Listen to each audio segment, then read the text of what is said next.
Success নিয়ে আমাদের বিভিন্ন ধরনের মতামত আছে। আমরা সাকসেস বিষয়ে বিভিন্ন মতামত পোষণ করি। কেউ অনেক ছোট গোলস রাখে এবং সেটাকে সহজে পেয়ে যায় এবং তারা মনে করে তারা সাকসেসফুল। আবার কেউ অনেক হিউজ গোলস রাখে এবং ততটা হয়তো সে পেতে পারলো না, কিন্তু অনেক দূর সে তার লাইফে এগোলো। সেটাকে হয়তো সে সাকসেস বলে না ভাবলেও তার কাছে ওটাই সাকসেস। সত্যি বলতে গেলে কি, সাকসেসের কোনো বিশেষ ডেফিনিশনস হয় না।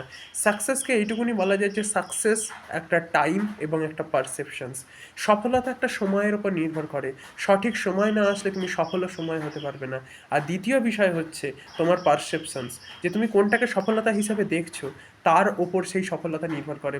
কেউ আছে যে মাস গেলে 50,000 টাকা পেলে সে নিজেকে সফল বলে ভাবে।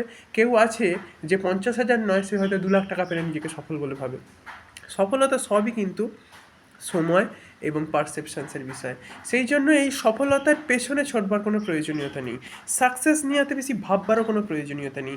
যে বিষয়টা সবথেকে বেশি ইম্পর্ট্যান্ট সেটা হচ্ছে নিজের কর্মকে সঠিকভাবে করে যাওয়া এবং কোনো রকমভাবে ডিসঅ্যাপয়েন্টেড হয়ে নিজের গোলসটাকে ছেড়ে দেওয়া নয়, বরং গোলসটাকে অ্যাচিভ করবার জন্য যতগুলো সাবস্টিটিউট বানানো যায়, রাস্তা বানানো যায়, ততগুলো অবলম্বন করা, যার ফলে সেই রাস্তাটাকে সহজে আমরা অতিক্রম করে সেই সফলতাটাকে পেতে পারি।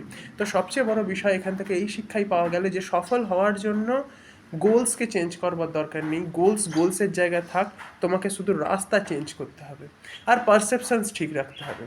তুমি যদি সারাটা মাসে 2 লাখ টাকা ইনকাম করার কথা ভাবো, যার যেরকম সাকসেসের ফ্যাক্টর, আমি ছোট্ট মানে একটা ছোট্ট এক্সাম্পলের দ্বারা বোঝাচ্ছি। তুমি যদি মানে সারাটা মাসে 2 লাখ টাকার ইনকাম করার কথাও ভাবো না, অন্তত পক্ষে লাখখানেক কিংবা 1.5 লাখের কাছে গিয়েও তুমি দাঁড়াবে। 50,000 টাকা করলেও সেটাও অনেক।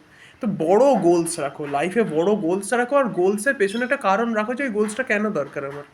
ওই গোলসের পেছনে একটা কারণ রাখো যে আমি কেন ওই গোলসটাকে অ্যাচিভ করতে চাই। যদি ওই গোলসটাকে অ্যাচিভ করবার পেছনে তোমার কাছে কোনো হিউজ কারণ থেকে থাকে না, তখন তুমি নিজের ভেতর থেকে সেই অনুপ্রেরণা এবং উদ্দীপনা পাবে, যার দ্বারা তুমি সেই গোলসটাকে অ্যাচিভ করতে সমর্থ হবে।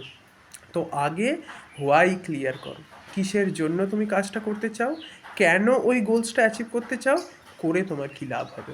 এই কয়েকটা বিষয় একটু স্থিরভাবে বিচার করে নিও। বাকি সমস্ত কাজ তোমার মন এবং তোমার বুদ্ধি নিজে থেকেই করিয়ে দেবে, কোনো অসুবিধা নেই। যাই হোক, আজকের ভিডিওটা এইটুকুই। ভালো লাগলে অবশ্যই শেয়ার করতে ভুলো না যেন। ধন্যবাদ।